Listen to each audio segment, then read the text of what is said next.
V D സതീശന്റെ പേര് ഇതിനകത്ത് എടുത്തു പറയുന്നില്ല എന്നുള്ളതാണ് പ്രധാനപ്പെട്ട കാര്യം. പുനർജനി പദ്ധതിയുമായി ബന്ധപ്പെട്ട പണം സ്വരൂപിക്കാൻ വേണ്ടിയാണ് താൻ പോയത് എന്ന് അദ്ദേഹം പ്രസംഗത്തിൽ പറയുന്നുണ്ടെന്ന വാചകം ആ റിപ്പോർട്ടിൽ ഉൾപ്പെടുത്തിയിട്ടുണ്ട്. അതിനപ്പുറത്തേക്ക് അദ്ദേഹത്തിന്റെ പേര് പറയുന്നതായി നമുക്ക് പുറത്തു വന്ന രേഖകളിൽ നിന്ന് കാണാൻ കഴിയുന്നില്ല. അമൃത, അപ്പോൾ പിന്നെ വിഡിയുടെ പേരുമായതിനെ നമുക്ക് കൂട്ടിച്ചേർക്കാൻ കഴിയില്ലല്ലോ ഈ സൂചിപ്പിച്ചതുപോലെ. അത് ഒരു പക്ഷേ അത് കൂടുതൽ അന്വേഷണത്തിലൂടെ മാത്രമേ പുറത്തു വരാനുള്ള സാധ്യതയുള്ളൂ. കാരണം ഈ പുനർജനി പദ്ധതി എന്ന് പറയുന്നത് തന്നെ ഇപ്പോൾ വി ടി ബൽറാം ചില കാര്യങ്ങൾ സൂചിപ്പിക്കുന്നുണ്ട്. അതിനപ്പുറത്തേക്ക് നിയമസഭയിൽ ഇദ്ദേഹം നടത്തിയ ഒരു പ്രസംഗമുണ്ട്. ചില ആരോപണങ്ങൾ PV അൻവർ അടക്കം നിയമസഭയിൽ ഉന്നയിക്കുന്ന സമയത്ത് വി ഡി സതീശൻ എഴുതിക്കൊടുത്ത് അവിടെ സമയം വാങ്ങി അദ്ദേഹം ചില കാര്യങ്ങൾ ഈ വിവാദവുമായി ബന്ധപ്പെട്ട് സൂചിപ്പിക്കുന്നുണ്ട്. അതിൽ അദ്ദേഹം കൃത്യമായി പറയുന്നുണ്ട്, എൻ്റെ നാട്ടിലെ ജനങ്ങൾക്ക്, എൻ്റെ മണ്ഡലത്തിലെ ജനങ്ങൾക്ക്, ദുരിതബാധിതരായ ആൾക്കാരെ സഹായിക്കാൻ വേണ്ടി UK ഞാൻ പോയി പ്രസംഗിച്ചിട്ടുണ്ട്.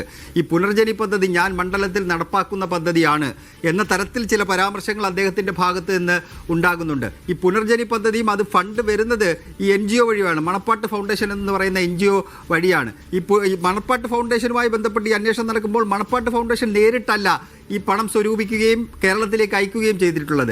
ഈ പുനർജനി പദ്ധതിയുമായി ബന്ധപ്പെട്ടാണ് ആ പണം വാങ്ങി അയക്കുന്നത്. അങ്ങനെയെങ്കിൽ അതിനകത്തേക്ക് വി ഡി സതീശനെ കണക്ട് ചെയ്യാൻ അന്വേഷണ ഏജൻസിക്ക് വലിയ ബുദ്ധിമുട്ടുണ്ടാകില്ല എന്നാണ് കണക്കാക്കുന്നത്. അത് സർക്കാർ വൃത്തങ്ങളും അതുപോലെ തന്നെ നിയമവിദഗ്ധരും ചൂണ്ടിക്കാട്ടുന്നത് തന്നെയാണ്. സർക്കാർ വൃത്തങ്ങളും കരുതുന്നത് ഇത് നേരിട്ടൊരു പേര് പറയുന്നില്ല എങ്കിൽ പോലും മണപ്പാട്ട് ഫൗണ്ടേഷനുമായി ബന്ധപ്പെട്ട അന്വേഷണം നടക്കുമ്പോൾ മണപ്പാട്ട് ഫൗണ്ടേഷൻ ആകെയുള്ള ബന്ധം പുനർജനിയുമായിട്ട് ബന്ധപ്പെട്ടാണ്. ആ പണം കേരളത്തിലേക്ക് സ്വരൂപിച്ച് അയക്കുക, FCRA നിയമപ്രകാരം അത് അയക്കുക, NGO വഴി അയക്കുക എന്നുള്ളതാണ്.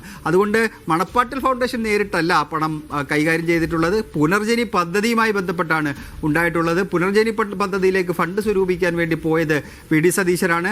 അതുകൊണ്ട് അങ്ങനെ വേണമെങ്കിൽ അന്വേഷണ ഏജൻസിക്ക് കണക്ട് ചെയ്യാം എന്നാണ് ഈ സർക്കാർ വൃത്തങ്ങളും മറ്റും സൂചിപ്പിക്കുന്നത്. അമൃത, പക്ഷേ സെയ്ഫ്, നമുക്കറിയാം ശബരിമല വിഷയത്തിൽ ഉൾപ്പെടെ, ഈ സ്വർണ്ണപ്പാളി വിഷയത്തിൽ ഉൾപ്പെടെ CBI അന്വേഷണം വേണ്ട എന്ന് പറഞ്ഞ CPM ഇപ്പോൾ ഈ പ്രതിപക്ഷ നേതാവിനെതിരെ ഒരു CBI അന്വേഷണത്തിന് ഉത്തരവിടുക എന്നൊക്കെ പറയുക, അല്ലെങ്കിൽ ഉത്തരവിടാൻ അതിന് കഴിയുമ്പോൾ അത് തന്നെ ഒരു ഇരട്ടത്താപ്പല്ലേ? വളരെ പ്രധാനപ്പെട്ട സുപ്രധാനമായ ചോദ്യം തന്നെയാണ് അമൃത അത്. കാരണം ഈ കേന്ദ്ര ഏജൻസികളുമായി ബന്ധപ്പെട്ട് കേരളത്തിലെ CPM എടുത്തിരിക്കുന്ന, ഇടതുമുന്നണി എടുത്തിരിക്കുന്ന ഒരു നയമുണ്ട്. ആ നയത്തിൽ ആദ്യം മാറ്റം വരുന്നത് കഴിഞ്ഞ സർക്കാരിൻ്റെ അവസാന കാലത്ത് ഈ നയതന്ത്ര ബാഗ് വഴി സ്വർണം കടത്തിയ വിഷയവുമായി ബന്ധപ്പെട്ട് ഏതാണ്ട് 9ഓളം കേന്ദ്ര ഏജൻസികളാണ് കേരളത്തിൽ വട്ടം ചുറ്റി പറന്നത്.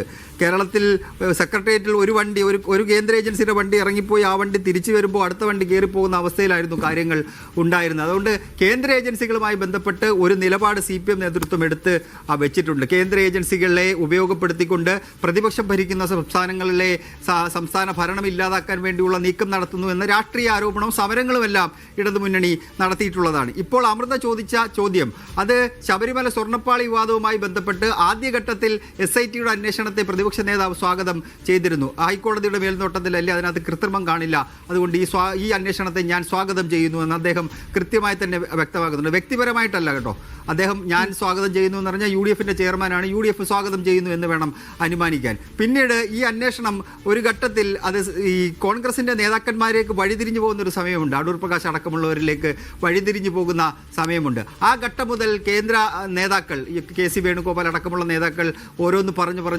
പറഞ്ഞ് ഒടുവിൽ CBI അന്വേഷണം മതി, അതുകൊണ്ട് ഇവിടുത്തെ അന്വേഷണത്തിൽ ഞങ്ങൾക്ക് വിശ്വാസമില്ല എന്ന് പറഞ്ഞ് ഒപ്പിച്ചു. വി ഡി സതീശനും അങ്ങനെ തന്നെ പറഞ്ഞ് ഒപ്പിച്ചു. അതുകൊണ്ട് CBI അന്വേഷണം ആവട്ടെ എന്നുള്ള നിലപാട് സംസ്ഥാന സർക്കാരിൻ്റെ മുന്നിലേക്ക് വെക്കുകയും മുഖ്യമന്ത്രി പിണറായി വിജയനോട് നമ്മൾ മാധ്യമപ്രവർത്തകർ തന്നെ ചോദിക്കുകയും ചെയ്തിട്ടുണ്ട് CBI അന്വേഷണത്തിൻ്റെ കാര്യം. അങ്ങനെ ഒരു CBI വരേണ്ട കാര്യമില്ല എന്നുള്ള നിലപാട് അവിടെ സ്വീകരിക്കുകയും ചെയ്തു. ഇനി ഈ വിഷയത്തിലുള്ള ഈ CBI അന്വേഷണവുമായി ബന്ധപ്പെട്ട് ഇതിനകത്ത് അന്വേഷണത്തിന് ഉത്തരവിടുകയാണെന്നുണ്ടെങ്കിൽ ഇന്നലെ വൈകുന്നേരം CPMൻ്റെ ഒരു നേതാവിനോട് സംസാരിക്കുകയുണ്ട്, ഒരു മുതിർന്ന നേതാവിനോട് സംസാരിക്കുകയുണ്ട്. ഇത് ഈ രണ്ട് വിഷയങ്ങളിൽ രണ്ട് നിലപാടല്ലേ ഉള്ളത്, കേന്ദ്ര ഏജൻസികളുമായി ബന്ധപ്പെട്ട നിലപാടിൽ മാറ്റമുണ്ടോ എന്ന് ചോദിക്കുമ്പോൾ അദ്ദേഹം പറയുന്നത് CBIയെ പൂർണ്ണമായും വേണ്ട എന്ന് ഞങ്ങൾ പറയുന്നില്ല, എവിടെയും അങ്ങനെ പറഞ്ഞിട്ടില്ല. അത് കേന്ദ്ര ഏജൻസികളെ ഉപയോഗപ്പെടുത്തി രാഷ്ട്രീയ നീക്കം നടത്തുന്നതിനെയാണ് ഞങ്ങൾ എതിർത്തിട്ടുള്ളത്. അതുകൊണ്ട് പൂർണ്ണമായും CBI വേണ്ട എന്ന നിലപാട് ഒരു ഘട്ടത്തിൽ CPM എടുത്തിട്ടില്ല. ഈ വിഷയത്തിൽ CBI വേണം, ഈ വിദേശത്ത് നിന്നുള്ള പണം വന്നത് അന്വേഷിക്കാൻ വേണ്ടി വിജിലൻസിന് കഴിയില്ല, കേന്ദ്ര ഏജൻസിക്ക് കഴിയൂ എന്ന ഘട്ടം വരികയാണെങ്കിൽ CBI വരട്ടെ എന്നുള്ള നിലപാടാണ് ഞങ്ങൾ സ്വീകരിക്കുന്നതെന്ന് മറുപടി